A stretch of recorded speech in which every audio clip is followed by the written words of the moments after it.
Good morning, everybody. Good morning, everybody. Unfortunately, I can't get the projector working in the Webinato Omnovia room. So I'm going to try this from YouTube today, and then I'll have to get back with their tech support. Is anybody in the YouTube stream at this point? Getting ready to start.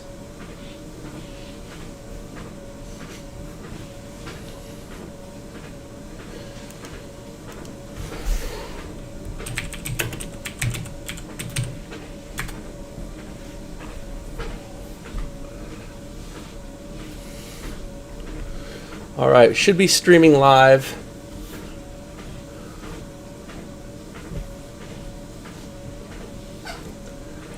All right, I see John. Good morning, John.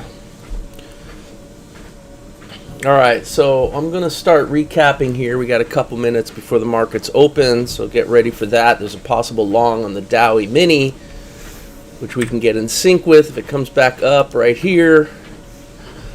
Couple nice morning trades. There is another trade going on the pound Aussie that you can get in sync with as well. I just placed this one. I know that our trade today people are in this short, not at 71 but at 69, 7669 after an adjusted entry. I think I just got filled. Yes, I did.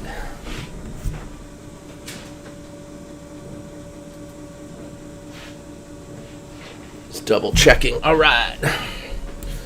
So this one here started to look like yesterday's trade, but the stop held so far, and hopefully it's going to start pushing lower. We need to get to 5.5 before we can move our stops to break even. We can get through that 50 moving average. And these are the targets. 7654. So because it's a short, you would put it in at 5.6, right? Just a reminder. Add the spread on the buy side so that when the bid hits the target of 5.4, which is what you want, you get out of the trade and you'll be filled on the ask at 5.6. But because you put your entry in at 5.6, it's actually the ask hits 5.6 and the bid then hits 5.4. If that makes sense, because the charts we're looking at are all based on the bid. That's the reason. So pay the spread on the exit, on the buy side of the trade. So the next target is 4.4, which means you put it in at 4.6, 3.4, and 2.4. Just don't forget that would be 3.6 and 2.6. Makes sense? Let me know if you have any questions about that. Is the treadmill louder, Dawn? I'm using the same mic and the same everything, so I'm just wondering if the treadmill is it louder on this YouTube stream versus our Omnovia trade room. I haven't really done anything different. Curious about that. And I'm wondering about the latency. I did fix the latency. I mean, I put ultra low latency, so I'm hoping that the delay is not nearly as much as we experienced on Monday. It's louder. I wonder if there's a setting.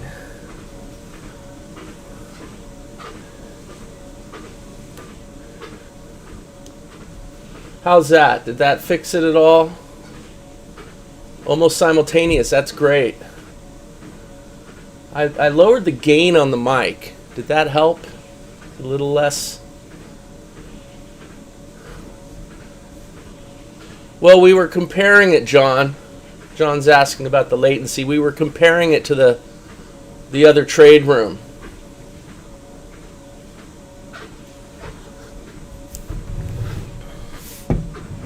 Hopefully the treadmill's not too big of a distraction. That's what I do. I walk while I chew gum. While I trade. Let's look at crude oil. Well, the markets did open, by the way, and the YM now in another trade.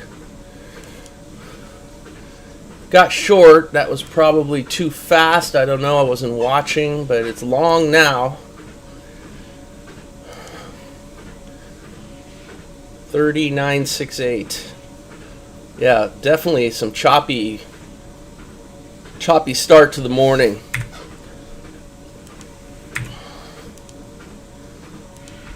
Long at 6.8, targeting 9.7, 0.13, 0.28, 0.44. The stop is at 9.33. Actually, the stop is now at stop in reverse at 9.47. 9.47, which just canceled. So forget what I said. It's not 9.47. It's back to the 9.33. But it looks like this trade has a chance to win here. Let's see. Money management at 9.4. If you can get to 9.4, move your stop to break even. Keep an eye on that. And just quickly on crude oil, starting at 9 this morning, and you can see a really nice trade here. It's pretty straightforward. It got short, blasted through all its targets, got a nice trailer. Crude is living happily above $50 a barrel these days. And one and done on the 9 a.m. mini session. Of course, today is the crude oil inventory report. We're going to do that in about 55 minutes or so.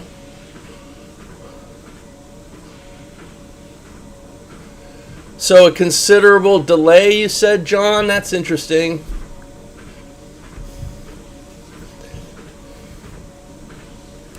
Got a long on the Russell as well here. At least it got long. Still not convinced about this chart, as I was saying. I'm going to have to find a Russell chart that we could believe in. And the pound Aussie, unfortunately, still finding support on that 50 moving average. Let's see if it could come down. Yesterday we saw it make lower highs before we're finally breaking through. Yeah, the Russell is, this chart might be too fast. I think it is. Getting short.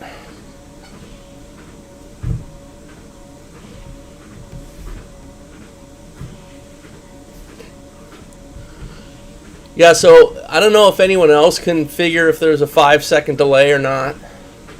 Because it could be your internet. I just don't know how to judge that.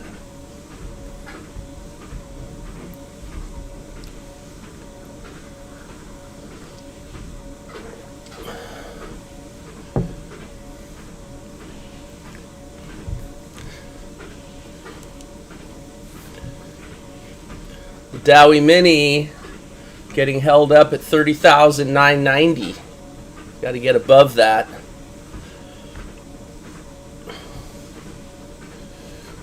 And unleaded gas, nothing yet. Nice move down, but not the setup that Spotlight's looking for.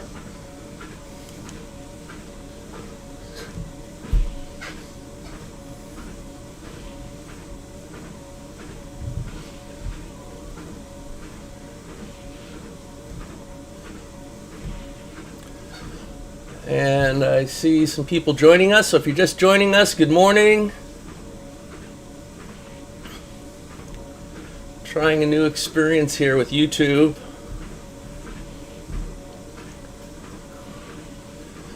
Piero, Keith, John, Don, John. Can't see who else is in the room, so if you don't say hello, I don't know you're there.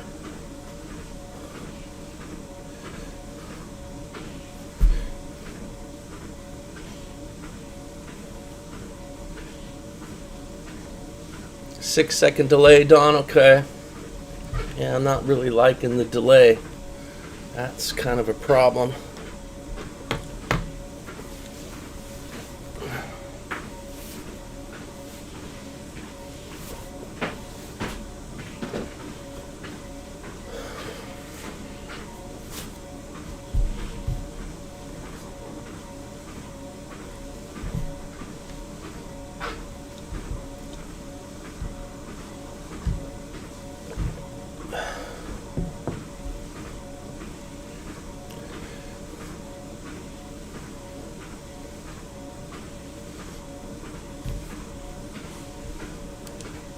I'm going to slow this Russell chart down and see how a slower chart might do. on this one. I'm just going to take a guess.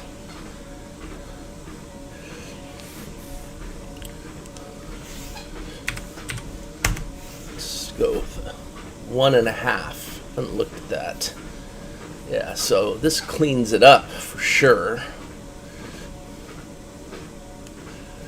Just by slowing this chart down, you could see it cleaned up all the noise and gave a nice one and done. So I don't know if that's it. Also bigger trades, it gave bigger trades, which I think is good.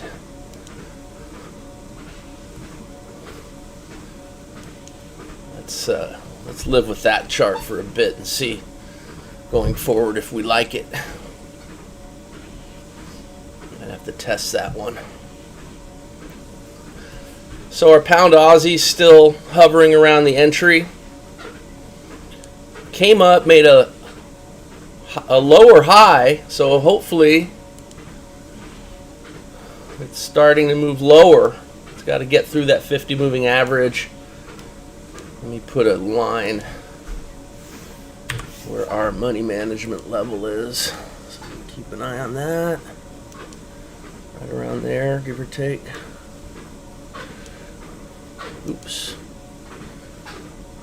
Yeah, 55, that's at 54. All right, almost. Enough.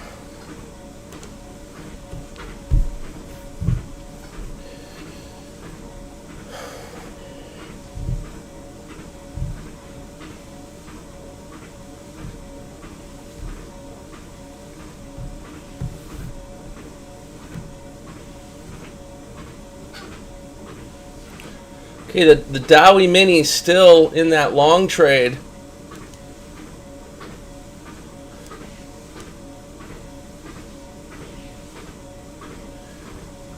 Kind of having a hard time there at 990.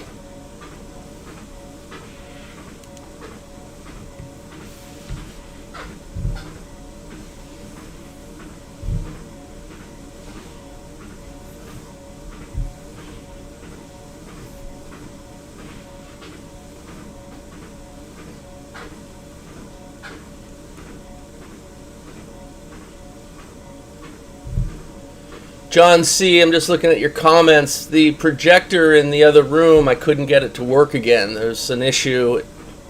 That's the reason that I'm not able to show you that. And almost cracking through 990, waiting for the follow through. So we're trying to get to 94 before the stops can move to break even. So three points shy.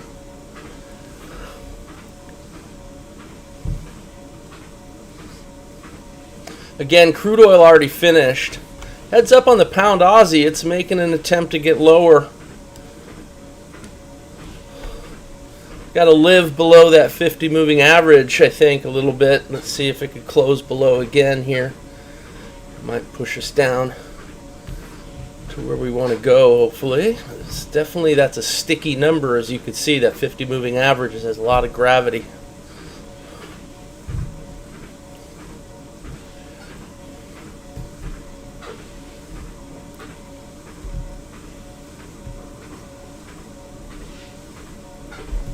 A lot of tight range.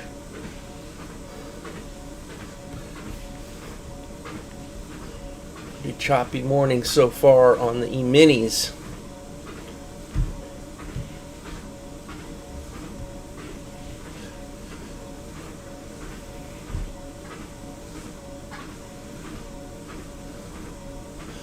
John C., yeah, a couple people have put in like a 5 to 6 second delay, which I think is better than yesterday. I've got this set to ultra low latency. I don't know if I can get ultra. I haven't seen that. So you can see the YM is in trouble. Maybe it could find support again and try to test the upper end of that range that it kind of set since the markets have opened. And the pound Aussie trying to get lower here. Feels like a dogfight, fighting for every pip. Yeah, so there is a stop and reverse at 47, 2 ticks below, and it just hit 47. So if you didn't get your order in fast enough, put it in at 46 now and make it push through. It might find some footing here on the 200 and move higher. So sometimes it moves so fast you can't get the order in, and you get lucky that way. So let's see. Definitely now 46 would be the stop reverse on the YM.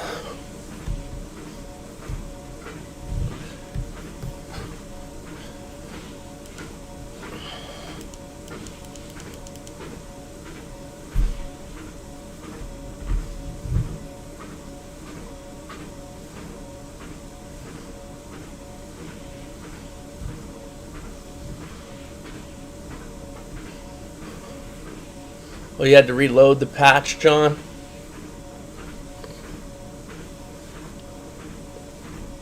I might have to pause here and jump on my other computer and move my stop to break even in a moment. The pound Aussie getting close. Looks like it might get there. Almost. It's got another pip 0.4 to go. 14 ticks.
So the YM has remained long somehow.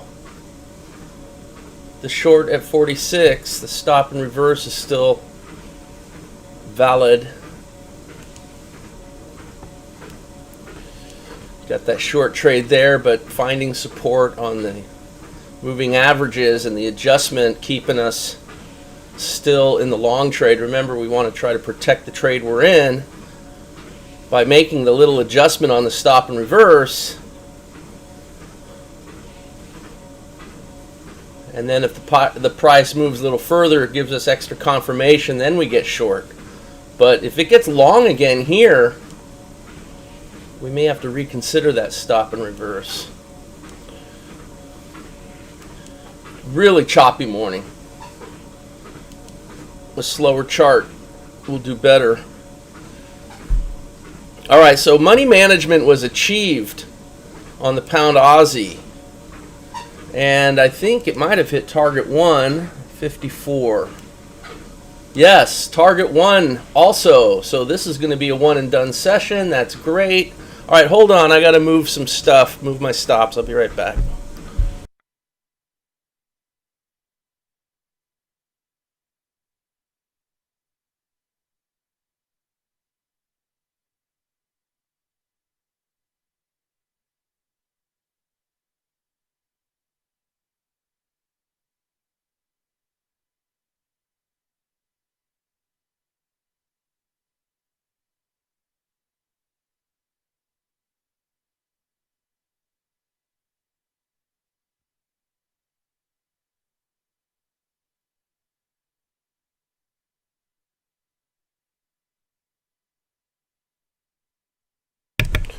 All right, I'm back.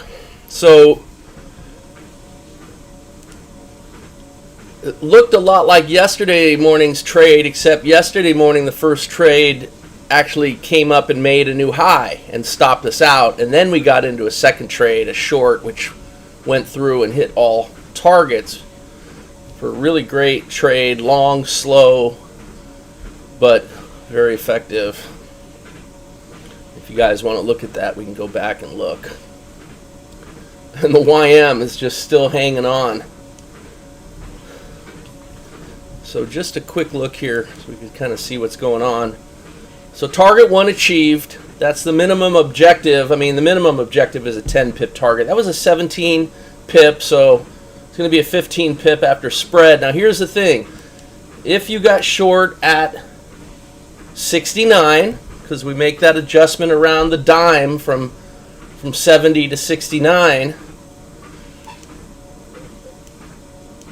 this is putting it, the break even at 68, but that would mean you might stop out at 71. You'd end up paying an extra pip with the spread on the exit. So if you want a pure break-even trade, you should put your stop at 6.7, assuming there's a 2-pip spread. Always got to remember that on the buy side. The stop on a short trade is the buy side. You sell to get in, you buy your way out of the trade.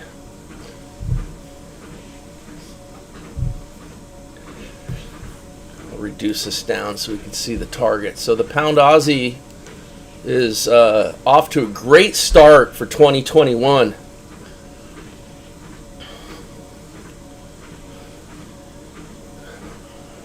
Only losing 1 out of 8 sessions so far for this year. Losing 1 out of 8.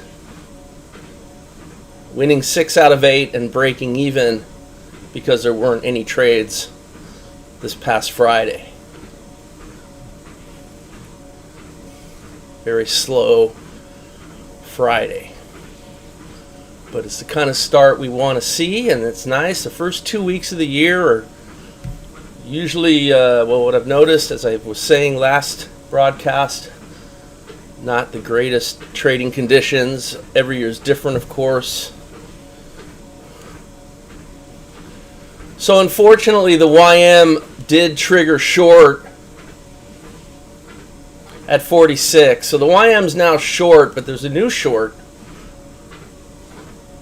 Maybe it's the same. I don't know. It looks a little different, actually. So 46, targeting 24 and 10, and the other targets below that. Of course, the stop's at 986. So far, just tight range. Getting held up at 30,990.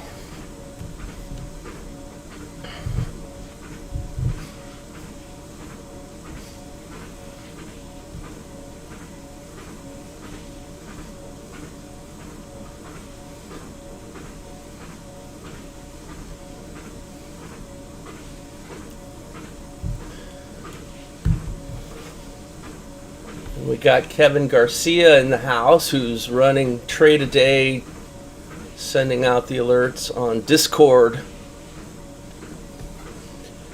And as you can see, he may be sending one out in a moment if we can get a little lower and hit that target 2 down here.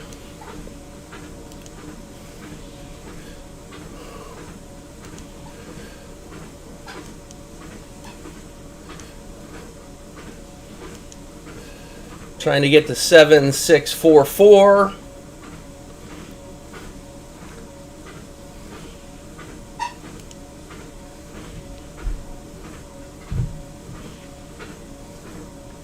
First trade on unleaded gas, a long trade at 5453. Targeting 92, 5513. 3.5 and 5.6, and it looks like target 2 on the pound Aussie missed by 4 ticks. So heads up, don't let that trade get away from you. Looks like it has a chance of going lower. Also, the stop is moved to 6.6, not 6.5, 6.6, and there's target 2. All right, give me a second so I can move my stop. I'll be right back.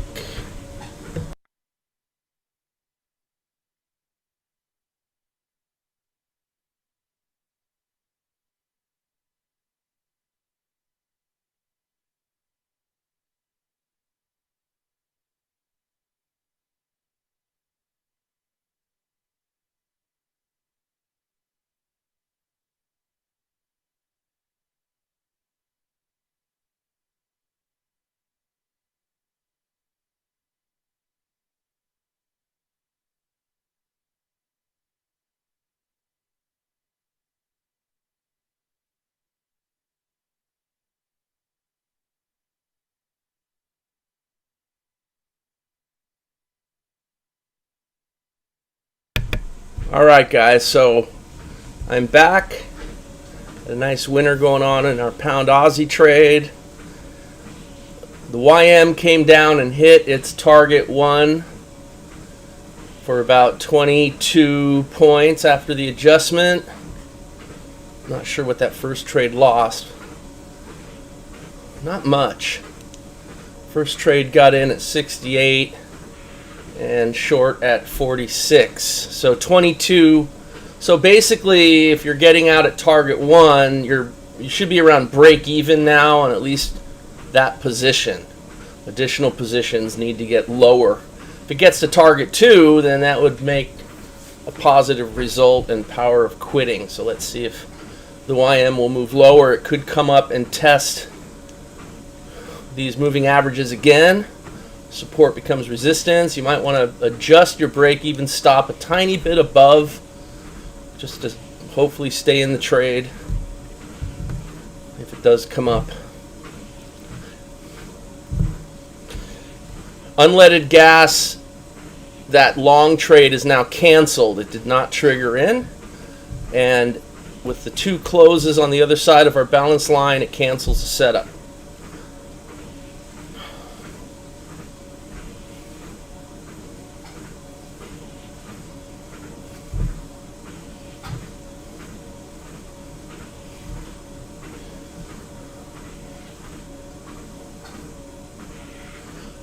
John C. So the entry for the partial would be 7642. The entry for the partial. No, you mean for target 2? No, you add the spread on the buy side. If you put it in at 4.2, then it would have to come all the way down to 4.0, and you'd be filled at 4.2, which is 2 pips beyond the target.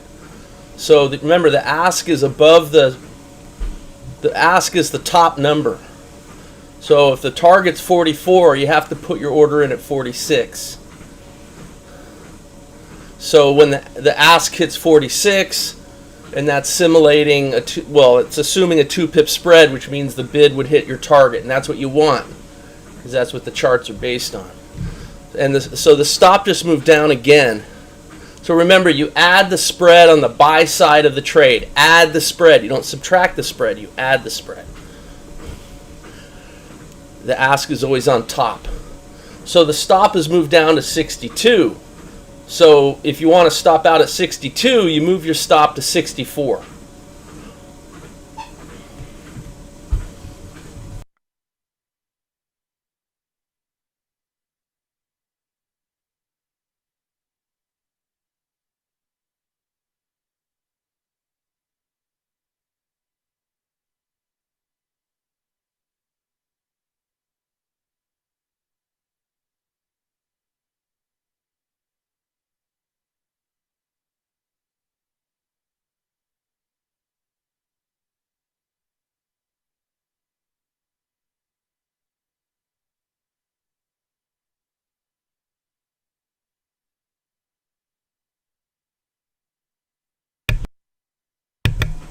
Alright, so stops moved to 64, and it looks like it has a good chance of hitting its target 3. By the way, the YM did come up and stop out. So the YM needs another winner for multiple position traders.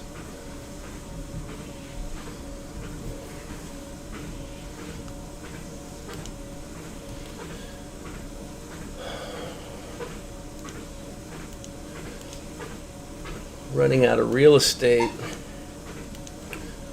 on the screen. So our next objective is right here at 7634, which has a good shot, has a good chance of hitting it, because it may want to come down and hit that 200 moving average.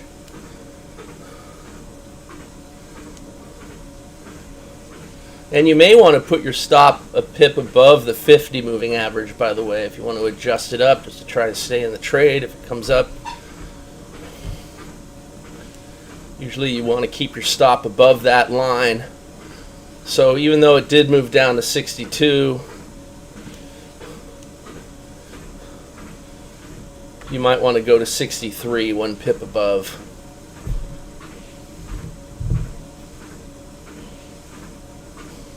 We haven't really looked at any counterpunch trades this morning. Let's take a quick look at the counterpunch on crude.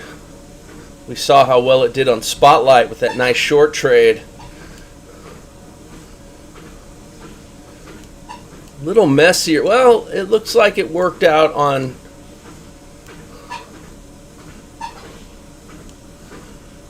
yeah, these little trades are kind of problematic. But depending on if one got long on this small little green trade, it did get short on the white and then stayed short because you adjust around like we've been doing on the other charts. You wouldn't get long here on the purple. You make that 2-tick adjustment. So it would have stayed short and hit this nice move all the way down. So it's possible if you're getting long here, right in here where it gets in sync on the green trade, you're cutting that loss down a lot by getting short on the white and then picking up a nice big winner. So 2-trade sequence, and the counterpunch was quite positive. Spotlight was just the 1 short trade, as you saw earlier.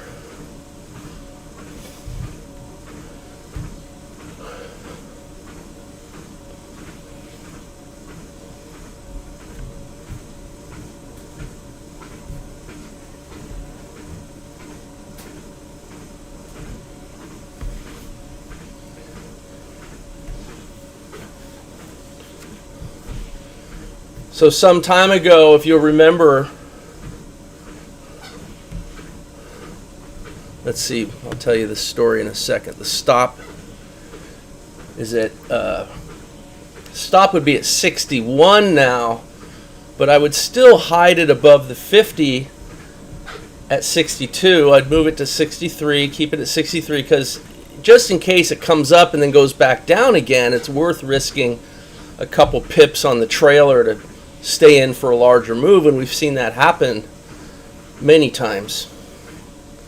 So I would still keep that stop at 6.3. Some time ago I told you how I picked up some options in Ford because it was such a low historic price, and whenever it gets to that price, it's really got nowhere else to go. Take a look at that in a moment. The unleaded gas did just get long. A little risky getting long at, I mean, it's 10. The crude oil report's coming out in 30 minutes. So if you get long here, if you did get long on unleaded, you have to have a plan on what you're going to do if you get close to the crude oil report and you're still in the trade. Hopefully this hits a target first. Money management on this one is at 7.8, and it's targeting, well, 82 would be the first target for 34 ticks, and then 55.01. But if it starts kind of meandering up and down, and you can't get to where you need to go here, and you're getting closer to that crude oil report, you probably want to get out of the position. Okay, the YM now with the new short, moving rather fast. That one got short at 24. Not sure if that was possible to grab. Probably not. No, if it comes up, you can grab it. Looks like it might. You get in at 24 if it stabs up, and that's targeting 98 and 84, for example. And it did come up to 21. It's got to come up 3 points higher to get short there. Alan, would you have stayed short if you didn't make any KLAs on the stops on that large down move you just showed? I'm sorry, Alan, I lost the context of your question. What market you're referring to? That's the drawback of showing too many charts. If you want to tell me what chart you're referring to, I'll kind of walk you through what happened.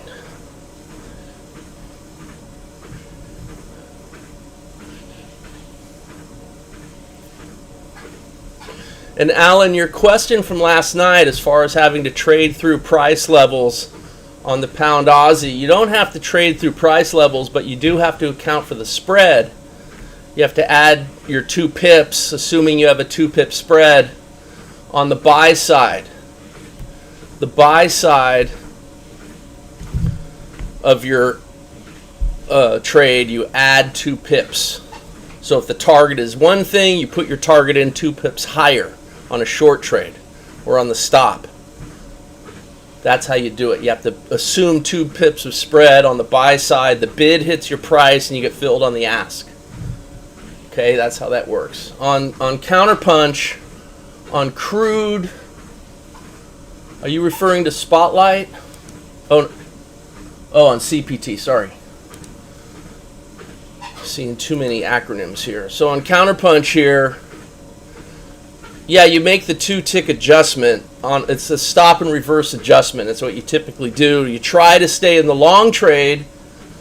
You try to stay in the original trade you're in, but you have to be willing to jump ship and get on the new ship in the opposite direction if the price can go further. So you're asking for a little extra price action confirmation. So if you got long here because of getting in sync, right at the start time it came down and hit the entry at 57, but then it kept going lower, and that stop of course is at 39, but then you have a long trade, a long short at 49. So you're not going to get short at 49. You want to get a little extra price action confirmation. Could it push through 49 to 47? 2 more ticks, and it did. So that's going to flip you over to short when it gets to 47. Then you had a long trade at 61, and you're going to use the same technique. You're going to ask for extra price action confirmation before you get long again. Definitely these are problematic patterns that go, up, down, that no ranged. But it only got to 62. It didn't get to 63. So the stop and reverse adjustment works, right? It worked. It got you into the right side of the trade, got you out of the first long trade at a much smaller loss than the full stop. Then it got you into the short trade and prevented you from getting into the long trade.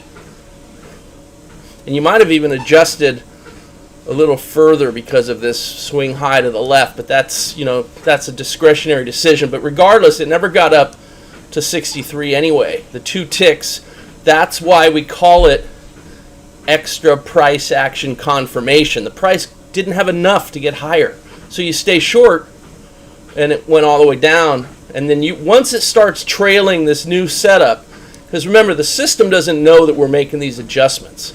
It's printing all these trades. It can't think for itself. But once it starts trailing, that trailing line is correct for the short trade, and you could just borrow that trailer and take it all the way down, you see, to here. So that's how that worked. And the stop and reverses, it's something that you need to practice. Like, that's something you should do in sim mode. Learn how to place the trade, cancel the trade, replace the trade, put it on, take it off, move the stop, do it again, over and over, until you're so good at it you don't have to think about it and it just becomes a reflex. It's one of the few things you should be using your sim account for.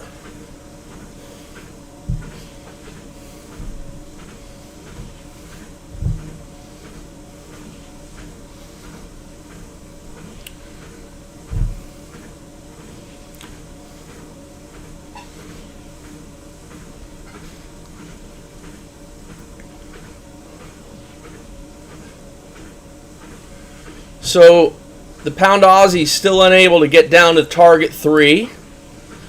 That stop is at 6.1, but you have the moving average. The moving average is below 6.1. So, not by much. It wouldn't bother me if you put your stop one more pip lower at 6.2. Now, give up 1 pip on the trailer to try to stay. If it comes up, there hasn't been this. If you look at how orderly the action and reaction and subsequent action, we're due for a reaction, and it might end at that 50 moving average or maybe the balance line, or you could put on a 20 SMA, because that's oftentimes where those reaction moves will end, and it actually gives you good context on what to expect if you're going to get another leg lower. So I will oftentimes, whoops, is it on there? There it is. So yeah, the 20, it's funny how the 20 is still catching up to the 50. Got ahead of itself on the way up. So looking like the pullback could be right where that stop is. So I would put the stop a tiny bit above, but it could also be this balance line if it's going to find resistance and head lower still. It wants to come down and test the 200 moving average. So it hasn't been able to do that, and if it does, it should hit our target 3. Doesn't mean it will do that, but just looking at the pattern and what we know about actions and reactions, that reaction could end anywhere in this area. So you want to put your stop a little above and try to stay in the trade in case it goes down lower, which it might do here. You can see how it's already finding resistance at the balance line. Remember, that balance line is like the great crocodile pit. Marks the balance of power of the tug of war between buyers and sellers. So it's often a good support and resistance level. As you can see the price action reacting on it already. Let's see if the sellers have enough strength to push the market lower. So unfortunately, the YM, it did not really give you a chance to get short here. It looks like a nice winning trade, perfectly calculated target, but it moved too fast unless you're marketing in. So then the long trade, and that one, I don't know, I wasn't watching. It may have given you enough time to get in. I can't tell. You'd have to look inside that bar. But definitely another winning trade, but not sure if one could have traded it. So the good news is that unleaded gas has hit its targets and is now moving its stop higher, and that trade will conclude before you'll be able to get out of that trade in front of the crude oil report if you're still in it. I mean, you just hit targets 1 and 2 there, so trade plan goals achieved. So unleaded gas is one and done. The pound Aussie is one and done. Crude oil is one and done. The E-minis are kind of problematic today. Difficult to trade so far. Well, the Russells and the markets are kind of in rally mode at the moment, even though they're still a little bit underwater today. So I was going to show you that Ford trade just to kind of follow up. I use the same concept with Macy's, by the way. Where is it? Shoot, I don't even have it on here. Oh, there's Macy's. Let's look at that one first. So I read something interesting on Macy's that, everyone's staying home and nobody is going out. And so all the stores are dead, but their online business was shooting through the roof. And that got me thinking, well, if their online business is shooting through the roof, imagine what their physical stores are going to do once this COVID nightmare is over. And so Macy's is down in here at historic lows. I mean, it can't go much lower than 6. There's only $6 more till 0. And their online business is off the charts. So I loaded up on some call options at the furthest out I can get. Look at it now.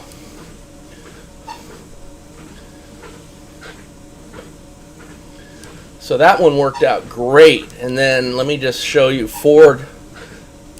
And some good news came out on Ford yesterday, and that really helped, but that trade's doing amazing too. So I didn't even use really any strategy other than just common sense. Of course, I got to figure out where I'm going to exit these trades. I'm sure I'll figure that out, but they're not showing any signs of weakening here. There's a lot of up space to go. So here's Ford. And remember, I got Ford. These are not sexy symbols or anything. But if you think about these, like household name brands, the odds of them going out of business versus going higher, I figured, okay, that's my trade plan. Ford's down here at 4, got below 4. I mean, there's not much further down to 0, right? So unless it's going out of business, like the father of the industrial age is going out of business, I didn't think that was going to happen. So I loaded up on as call options in as far out as I can get.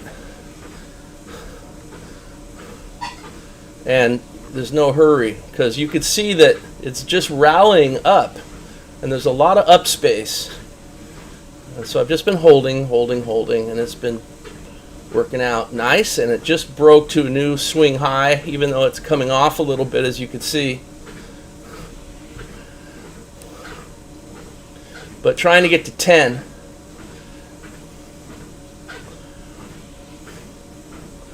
And to really get a good look at this,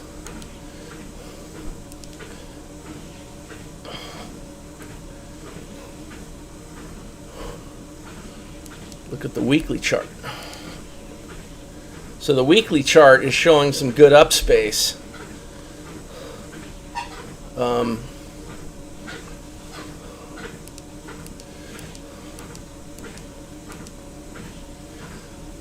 So, I mean, I don't know, 18 might be a little too ambitious.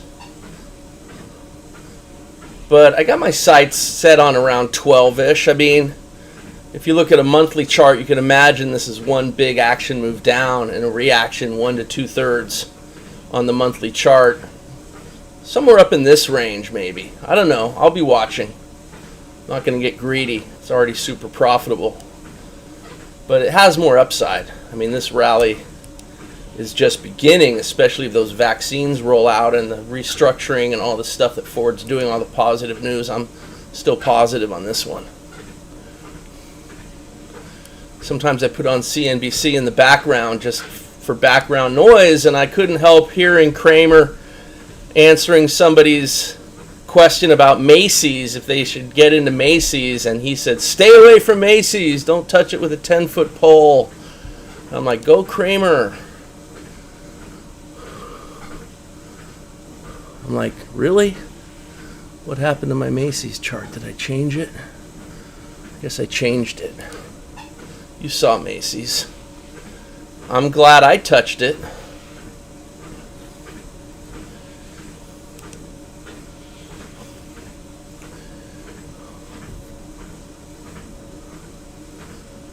Yeah, so Anthony, the reason why is because I wanted the leverage. By the way, heads up on the pound Aussie. It's pushed lower and it's getting really close to target 3.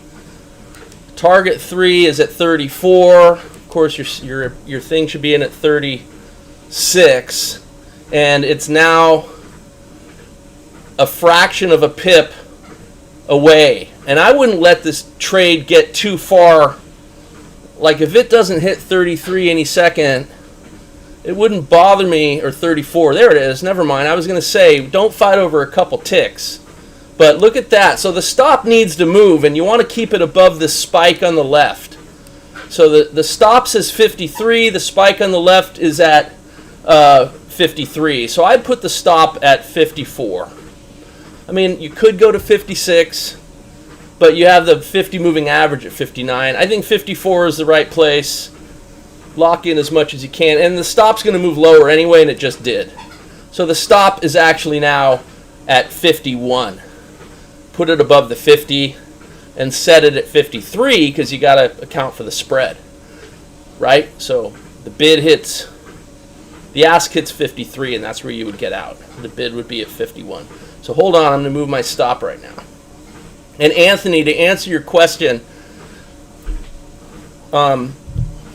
I could always convert those options to shares, right, at that low price. But I was able to get like a lot more of them. A lot more. You're getting 100 shares per option. And with much less capital. So that's the reason. Be right back.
Yeah, so I am out. I'm flat because I don't trail. I only go to the targets just for time management sake.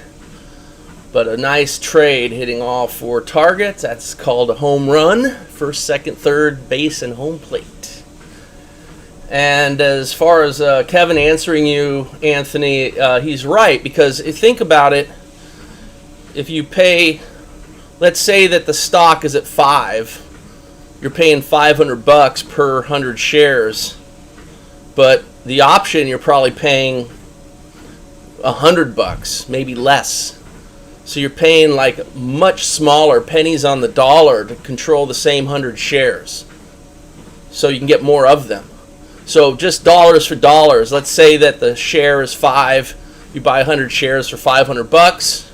But if you buy 5 options and the options are $100 each, now for the same money you're controlling 500 shares. See the difference? Yeah, the options expire, but I got it, January 2021. So, we're in January 2020. I still got 12 more months. And it's already way up on 10 times the amount of shares it would have been. See the difference? Much, much larger gains on a percentage basis per capital that's deployed. By the way, the stop now is at 41 if you're trailing on the pound Aussie.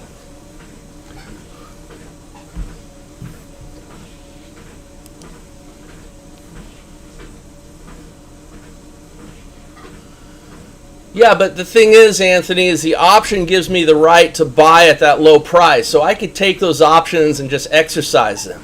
And then I own the shares. So you get the best of all worlds. And if you're wrong and it stops out, you're just losing a lot less for what you were able to control. Like 10 options, it's 1,000 shares. I think, if I remember right, it was around $160 an option. So for $1,600, you're controlling 1,000 shares. Now, if you buy 1,000 shares at $5, you're putting $5,000 on the line. I only had to put $1,600 on the line. And that's assuming then that the options expire worthless, which means Ford would have to be trading below the strike price. Anywhere above that strike price, and you're not going to lose, because you could just exercise the option and own the stock at that price anyway, you see? I went as far as the longest option out there. It was January 2021. So I had over 2 years, or 1.5 years, or a long time. And now there's 2022s. I actually picked up some 2022s. I forget what it was. I have to look. Some REIT in New York prime property or something like that. I'm just expecting we're going to rebound now. That there's certainty. There's some certainty that is returned, right? We know who won the election. We know that vaccines are rolling out. The stock market's like certainty. There is a light at the end of the tunnel where people will start getting back to normal life. It hasn't happened yet, but you could see that the light is, you could now see the light. You couldn't see it a while ago, but it's out there now. It's still a small dot, but it's out there and we're moving closer towards it. So it's a good time to load up on some positions. Long term, it's further out. That's how I look at it. There's no real strategy there. It's just common sense. Maybe that is a strategy. All right, so let's get set up for the crude oil report. You guys keep an eye on your trade on the pound Aussie. I'm going to assume you know what you're doing, or just listen to the trade a day alerts on Discord. It's crude oil time.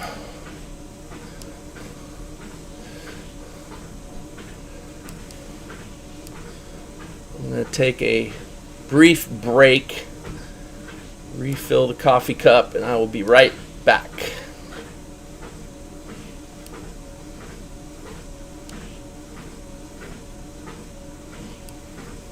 This is our first crude oil live session with YouTube Live. All right, I'll be back in a moment.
All right, I'm back for our crude oil report. We're 1 minute in front of it coming out.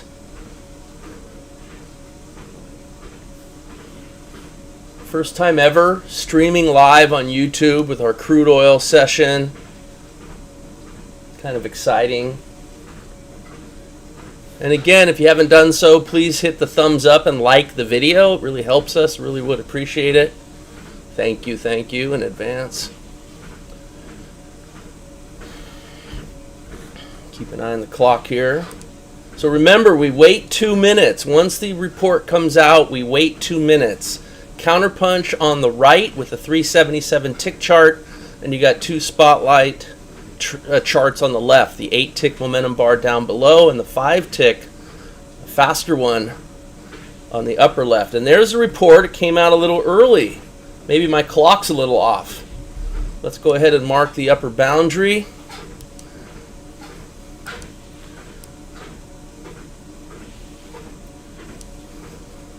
And in fact, I'm going to mark the initial reaction here so we kind of see the range we're working with.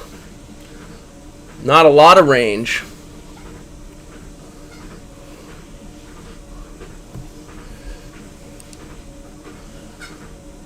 Got a low of 78 and a high of 17. What's that, like 39, 40 cents, somewhere in that range. So we'll wait for our next setup. I don't like the initial reaction setups here. Kind of want a new setup. Have to keep an eye on this one. This one's quite large.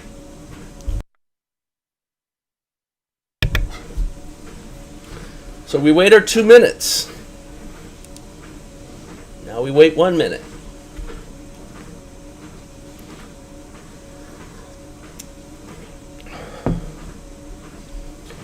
The purple trade is a result of the convulsion from the reaction. That's why I don't like those initial setups. I want the charts to kind of get back to normal and then get setups.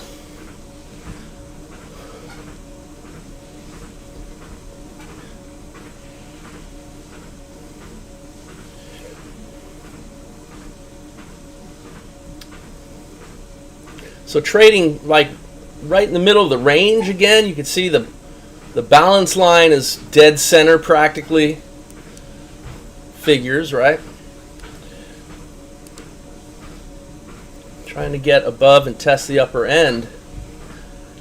So, I mean, that's a pretty large trade. If anyone's going to get in sync, I would say it would be at 93. Yeah, that's the kind of trade that it's a reaction to this reaction. So I'm waiting for another setup. I mean, you guys might want to take it, but to me it's just not the trade plan trade. You could see that Spotlight got in on the yellow trade, but it was too fast. If it pulls back down, maybe you can grab it.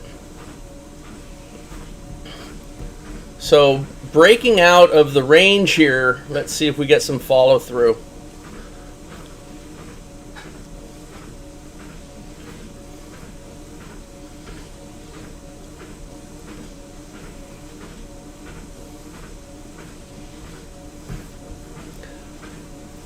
Yeah, I mean, if this market keeps rallying, that purple trade's going to look awfully good, but it's a reaction to these reactive bars. It's just not really the kind of setup that fits our profile.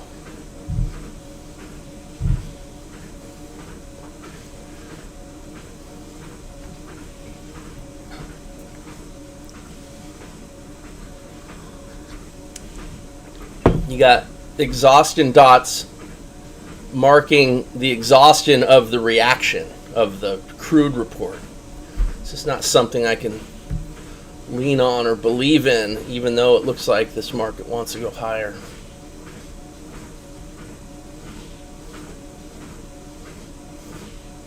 The two Spotlight trades got in too early, so nothing we can really do at the moment.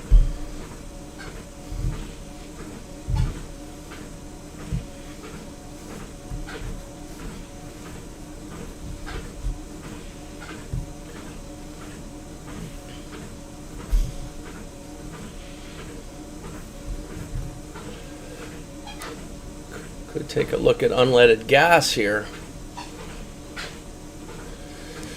And again, that one too, also a little too soon. Unleaded gas is a nice chart to trade as well, but no setups on that.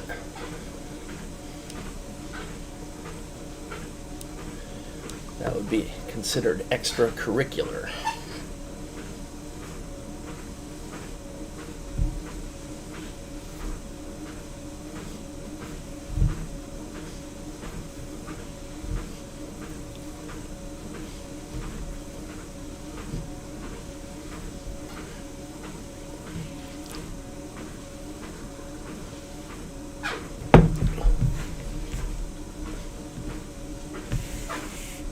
Looks like the pound Aussie is pushed quite a bit lower.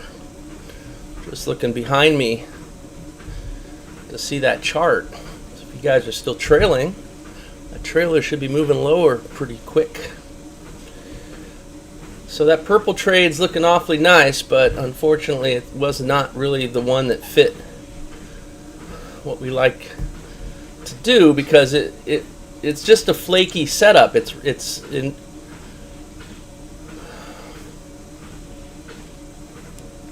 But what do I know? The system's smarter.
That's for sure, Anthony.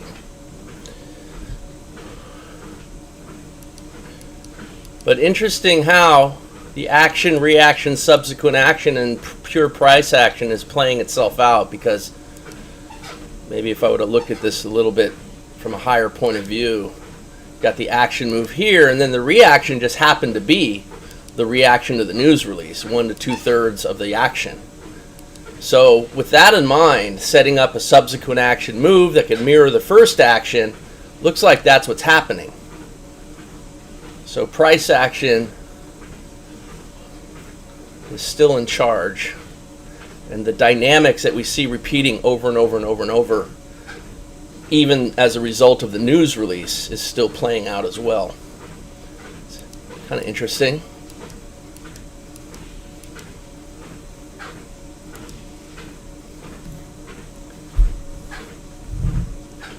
Could get a short setup.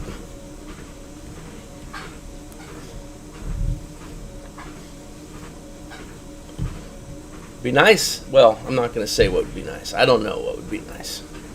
Let's see what happens next. And the E-minis are like choppy. At least the Russell is, from what I could tell. That's actually, I'm looking at a fast chart on another desktop. Way too fast. That's probably the reason.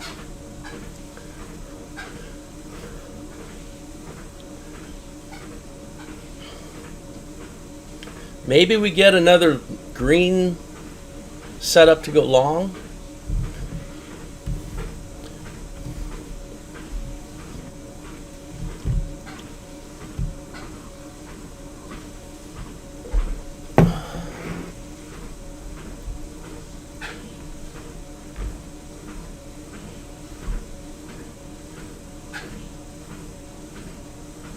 John C., yeah, you're just overthinking things. Add 2 pips to the buy side of the trade. That's it.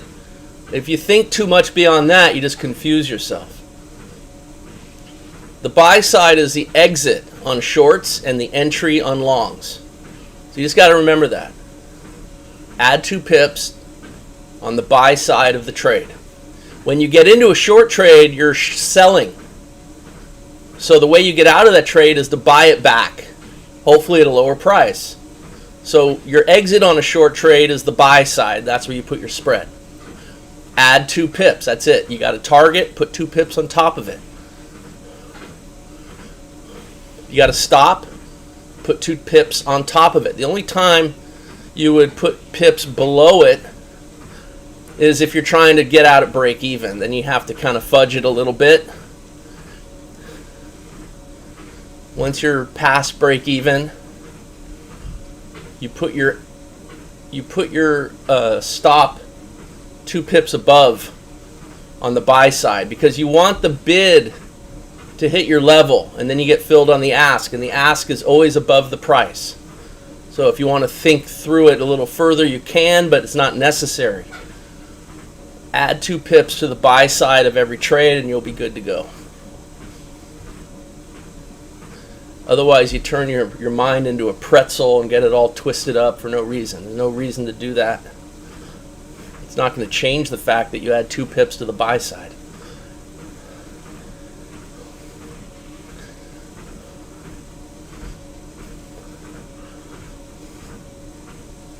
Look at that 53.40, 40-cent level, putting up quite a fight. Might get a long trade. Got your exhaustion dots. A long trade that closes above 40 could be interesting, especially if it tries to repeat that action move. Now we get a short instead. So that's our first trade. 53.24. 53.24. It just hit 2.4, so if you didn't get your order in, put it in at 2.3.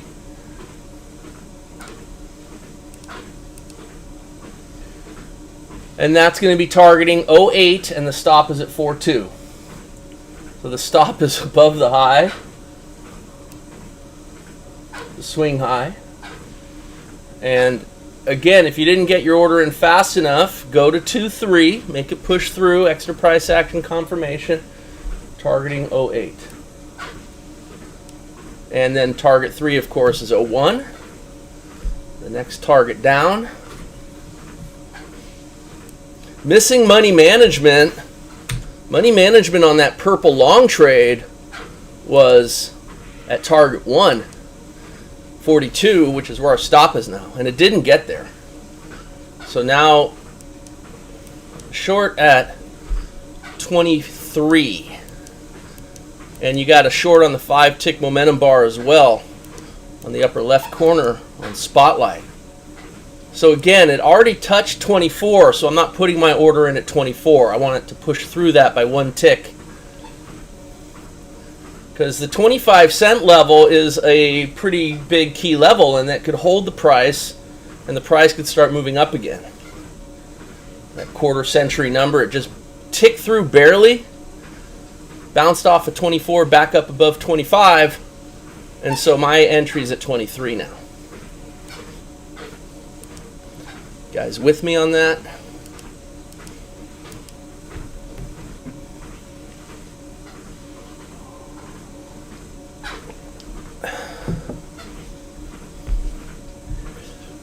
Three times it tried to get above 40 cents.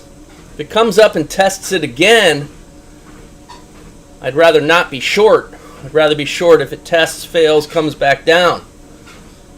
But if it gets short here at 23, it is what it is. I'll be in the trade. And it looks like it's going to try to do that. But look at the stickiness of the 25 cent. There it is. So we're short. Money management is at target 1. Actually, it's not. Target 1's only 10 ticks away. So we got to go 1 tick past target 1 now because of the adjustment. So 53.13. It might bounce off the 50 moving average. Hopefully it won't. If we can stab down to 13, you can see the upper range is 17. So resistance becomes support. The upper end of the range is now getting tested from the upside, and it, hopefully it keeps testing and pushes lower. But we got a lot of support in here, and we got to push all the way down to 13 to get to break even, which is at the 200 moving average. So I don't need that line.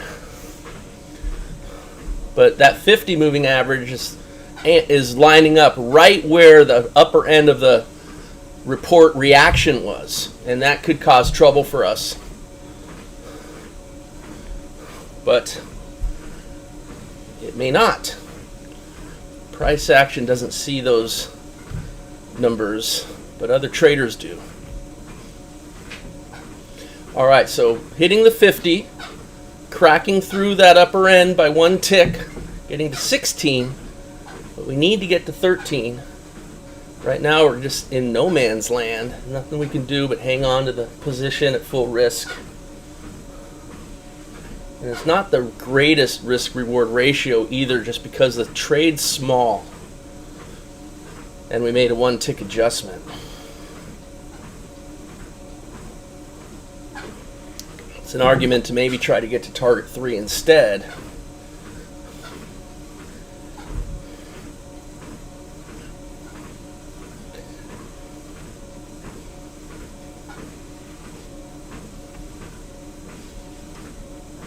If one had taken the purple trade, you would have gotten short here and had a tiny profit, because you would have got in at 18 above the range and then short at 23.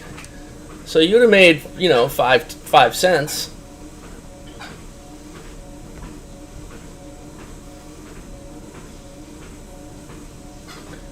It has the look and feel that the market wants to go higher, but who knows? I'm trying to reverse jinx it by saying that. But it does actually look like it wants to go higher.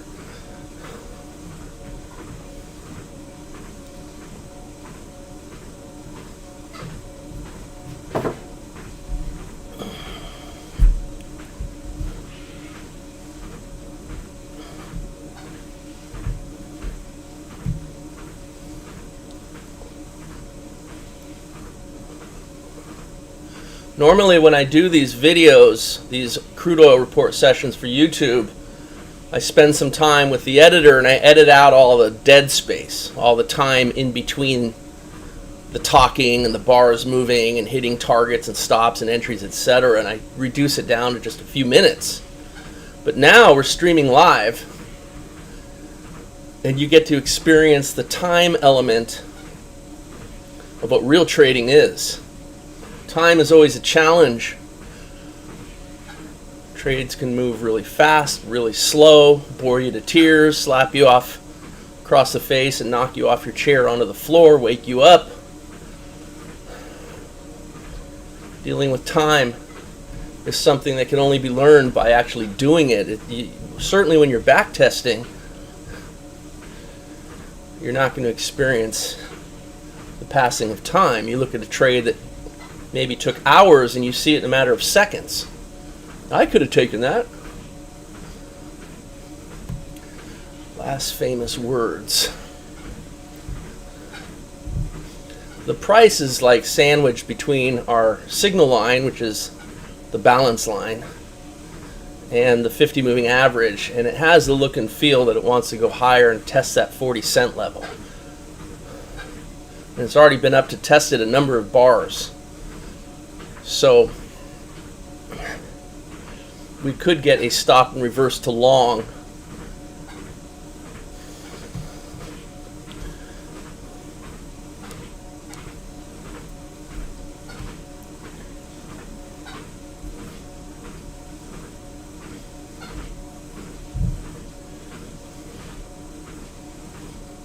The 5-tick momentum bar got short and then long. The 8-tick momentum bar on the left, lower left, is still flat. So the 8-tick momentum bar in Spotlight doing a really good job so far of just staying out. The 5-tick getting short and then flipping to long. And then Counterpunch is short, but we could get a long setup here if this bar closes above the dotted line and it closed below. So we have the makings of a long setup, but it could be this bar. Hopefully it pushes down. But this bar could be a stop and reverse. This is why you have to practice placing stop and reverses in a sim account. You have to know how to do it. You have to be able to do it. We've seen the stop and reverse can be very effective by cutting the losing trade way down, what you would have lost, and getting you on the winning side of the trade. That doesn't mean that will happen now. You could lose 2 in a row. I mean, that's trading. But when you add it all up over lots of trades, that's where you see its productivity.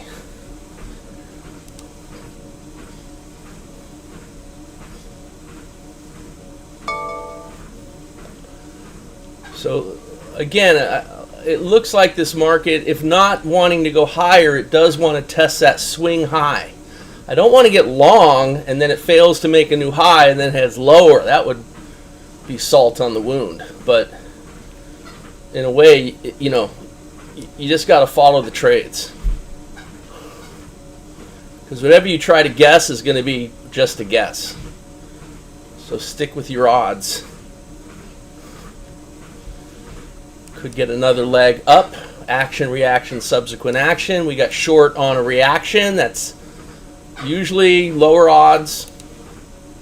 So this could be a stop and reverse. It would be at 41. I mean, hopefully, yeah, see, that's an unpleasant stop and reverse because you got a 2 tick and then another 2 tick above. Actually, it might keep you short, but the stop and reverse is at 41 because we're going to adjust 2 ticks and then another 2 ticks above the key level and try to stay short. But if we get long, we just cut into our profit potential, but that's okay. So that's targeting 53.51. If we're lucky, we stay short.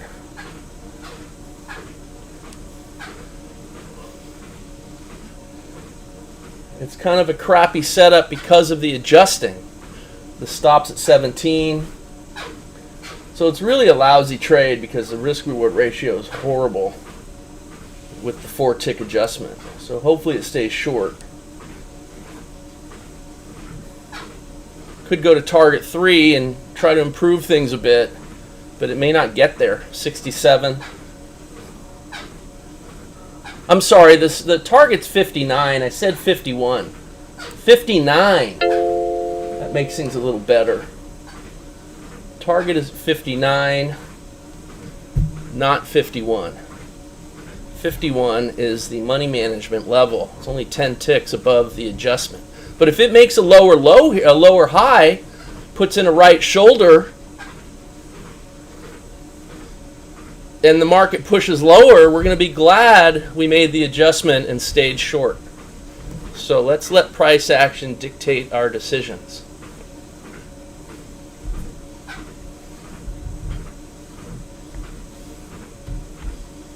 So again, an adjusted entry at 41, targeting 5.9, and the stop is down at 17.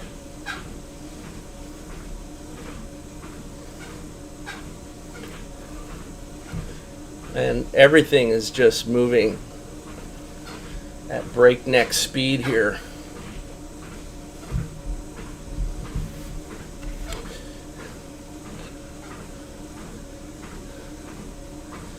If you're a three-toed sloth.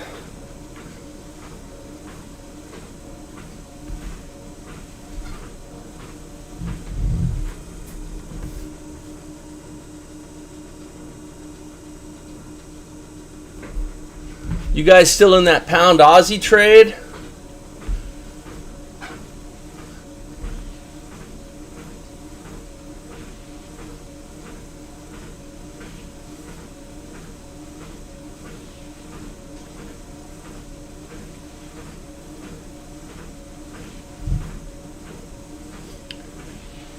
So if this pushes lower and we get 2 closes below our signal line, that dotted cyan line, you'll want to cancel your stop and reverse, and that's why you need to practice so that you know how to do that, because you want to keep the original trade on without losing any handles. You don't want to lose your brackets, so you have to know what to do. Of course, that won't happen unless we get 2 closes below this line here, so we'll have to see if that happens. But failing to make a new high would be good for our short trade, obviously. I'm stating the obvious. John C., yes on still short? Good. That's a good sign. Extremely profitable trade.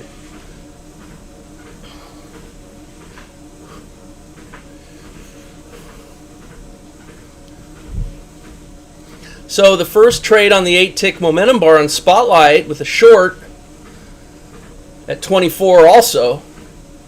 Again, I would, well, you didn't get in at 24. You could do that, or 23, ask for one more tick, just to be careful on that one.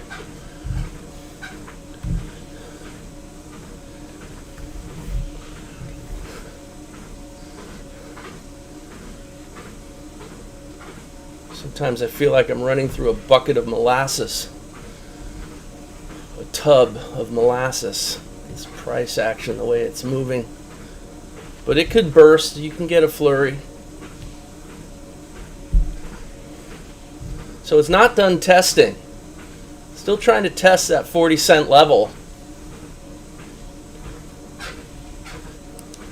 Notice how it held up on the nickel at 35. Like every 5 cents, it's a roadblock. So it's testing now. So it just got into the long trade unadjusted. But what bothers me is when a market has support and gets sleepy and doesn't move much, because that often implies another move higher. So if you're in a trade, you're in a short trade maybe, and the price is pushed down a certain amount and just won't get any lower and just kind of sits there and lulls you to sleep, the longer that holds, that support holds. This is just what I've learned over the years doing the trade room. The more likely it is the market will go higher. Now, it doesn't mean that's going to happen here. You could get some capitulation. It could start selling off too, but we're well above support. We've been living above the balance line and above the 50 moving average the entire time. Well, at least the 50. So if it fails to get above 40, great, but it's not done trying to get above, and it very well could. Looks like it's going to, in my opinion, but what do I know? The short trade on that 8-tick momentum bar may cancel if the next bar closes above the balance line. And it looks like it. You don't quite have 8 ticks of range, but it is. Well, we'll see. I don't think it's gonna. I don't think there's enough range. That short trade is gonna cancel for sure. You'll have to go 9 ticks to hit the balance line. 8-tick bar.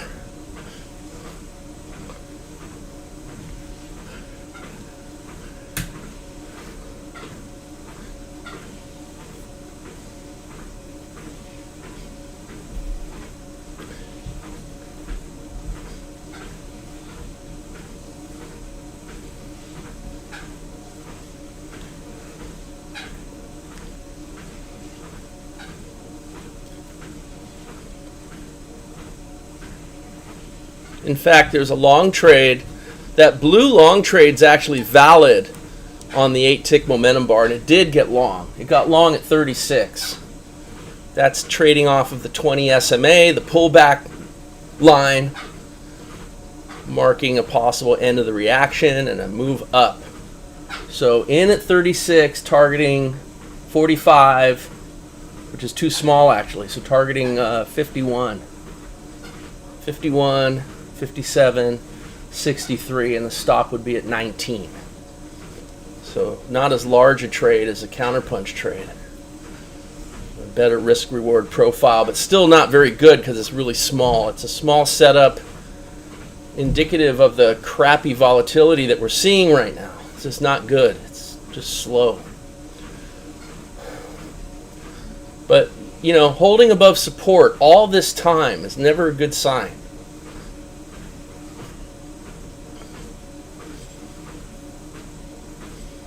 Be nice if it was slow, making new lows. But if it fails here and starts pushing down hard, that would be a good sign. But right now it's just kind of like yawnville.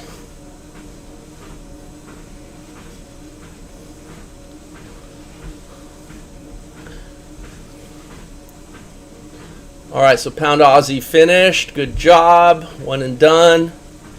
That's such a nice trade most of the time.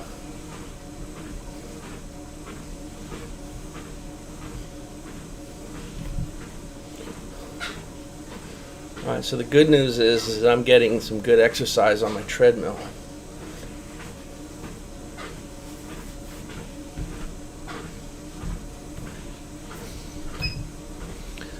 I've walked almost 8,000 steps already.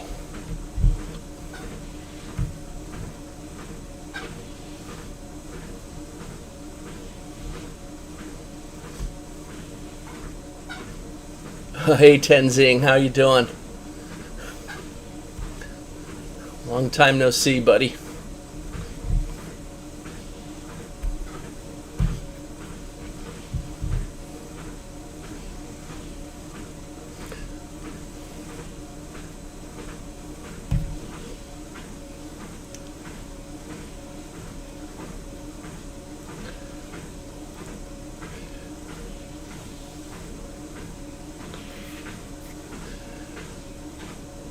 All right, so we need some new slow market cliches. Let's coin some new terms. I'm tired of the paint drying, paint peeling, day at the snail races. We need something new. Running through a swimming pool of molasses. Something better than that. Who knows, you might become immortalized. Come up with the right thing and 20 years later people are still saying it. That'd be pretty cool.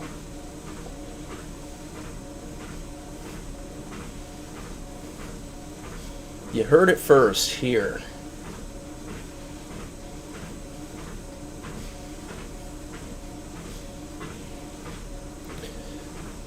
All right, so not only is support holding, but so is resistance. So we're in this tight little spot here, no man's land. We really need to see some, closes below the signal line. Maybe it happens on this bar.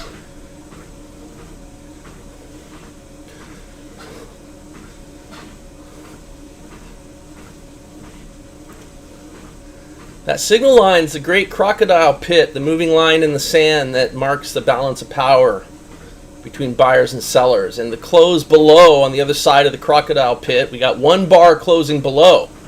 So another bar closing below is a really good sign, but the 50 moving average is still a roadblock. So we're still short. The stop and reverse is going to remain active until the purple stop gets touched. Hopefully that happens. And then we will cancel the stop and reverse and stay short. So we've seen those stop and reverse adjustments really help us. The blue trade on the 8-tick momentum bar stopped out. And now the 5-tick momentum bar is short. And a close below the 50 moving average. And 2 closes below the balance line. But still got to deal with support here at the upper end of the reaction to the release. So it's testing now that level. So we're kind of like, a piece of ham inside a sandwich. There's no man's land. So maybe we break through here. And all right, the stop and reverse is just canceled. So let's get rid of that. And remember, we got to get to 13 to move our stop to break even, and we got to 14. Not ready yet.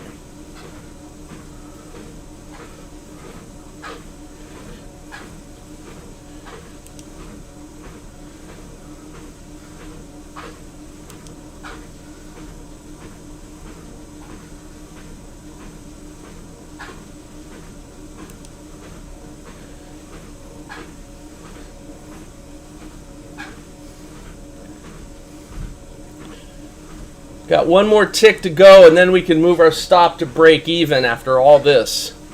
And it's got to get through the 200 moving average. So putting in that right shoulder is a good sign. One more tick, we move our stop to break even. We need that 10 tick. There it is. Stops move to break even.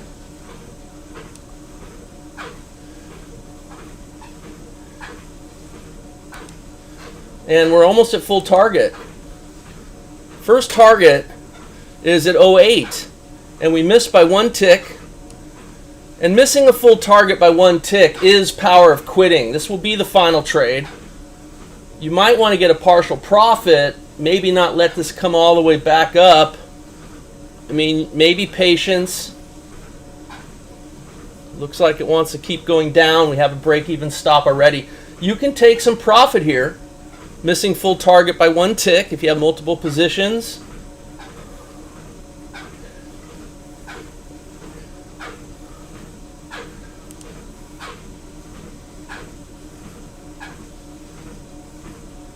Kind of would suck if it came all the way up and stopped you out. All right, missing again by 1 tick. Order filled.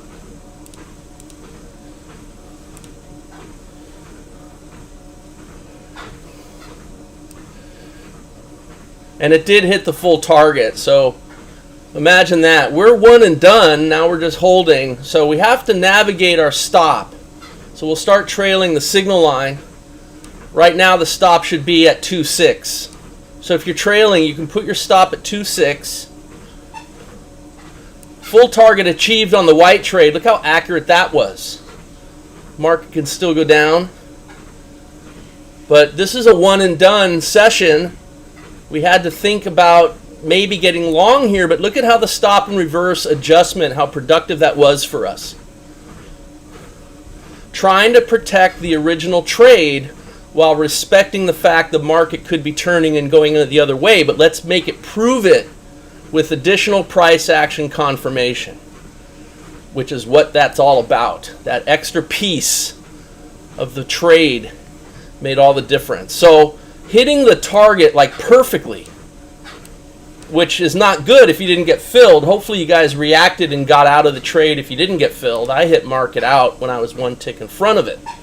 I didn't want to fight over the one tick. It wasn't worth it. So the next position will come off at 26 and then we'll be done. If it holds, it might come down again. The 25-cent level is usually strong, and that could be enough. We got our stop hiding above it. Normally we're 2 ticks above the balance line, or signal line would be 24, but we want to hide it around the key level at 26 and try to stay short, just in case. Well, there it is. So we're done. That finishes the trade out at 26. I mean, look, we got what the market wanted to give us, like literally to the tick if you got filled. And that's what the power of quitting is all about. The trade plan did its job. It moved us further in the direction of our cause. That cause being to grow our trade account, which is why we trade. The power of quitting doing its job, getting us out of this market. I don't think we want any more of it. And that's a wrap, guys. We are done.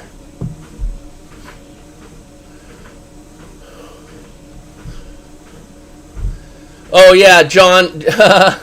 Yeah, John's right. The break-even stop was actually at 22. Yeah, that's true. So I said move the stop to 26, but it was already at 22. So there you go. My bad. But hopefully you guys had your stop there anyway. It's your fault you keep posting done in 3 minutes. Yeah, that's funny, huh? Well, yeah, that. I mean, I don't know if I can go in and edit this and get all the dead space out. Maybe I'll ask Kevin. Kevin, can you do that? Who wants to sit through the boring dead space of trading? Could think of a better way to spend my time. But that is what trading is, right? I mean, one good thing about a trade room like this is at least we're all doing it together. We could talk about silly things like coining a new cliche. Anyway, guys, let me just see if there's any more questions.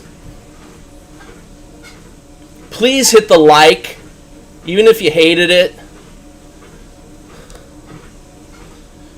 Would appreciate hitting the like button. Let's just look. Unleaded gas did have one trade, and it got short, and it didn't get to its target and ended up breaking even, and that's it. There was another short that looks really, really good, but it's in the squeeze zone. There are times when you may want to ignore the squeeze zone, especially if you have an action, reaction, subsequent action type of thing, which is what you have here. That's why we show it in gray, because you have the choice. You could still see the trade if you choose to override the filter. And, you know, failing to make a new high, got a little 1, 2, 3 top here, an action move down, a reaction up into our blue line, a subsequent action move that can mirror the first action, and those are the kind of trades you might want to take, and that's where the filter is not productive. You know, you turn the filter off and you got this beautiful trade. Look at target 4, how perfect that was. So just a little bit of advanced understanding of price action. That's the reason why, again, the filters still show the trade, because as you advance and learn more and more about how markets work, how your market works, how the strategy works, you can make the discretionary decision to override a trade in certain, or override a filter in certain circumstances. And this is a case where you would, even if you adjusted down a little bit to make it push through the 50 moving average. Either way, look at that trade. It was really nice. Action, reaction, subsequent action, which tends to mirror the first action. Failing to make new highs, making lower highs. The 20 moving average marks where the reaction tends to finish, so that you have all the signs in here for a move down, plus the setup, which was highly accurate, which we already know is often the case. So something to keep in mind if you're trying to advance and get better at what you do. Price action is still more important than the dots on the chart. It's always the case. All right, everyone. Hope you enjoyed the session. Again, please hit the like button. Hope you guys have a wonderful rest of your week.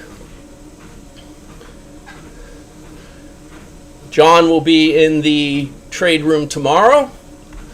Hopefully there's no issues with the projector. John, if there are, we might have to contact support. And I will be back on Monday, and we'll probably do YouTube Live again. So stay tuned. See you guys next time. Adios.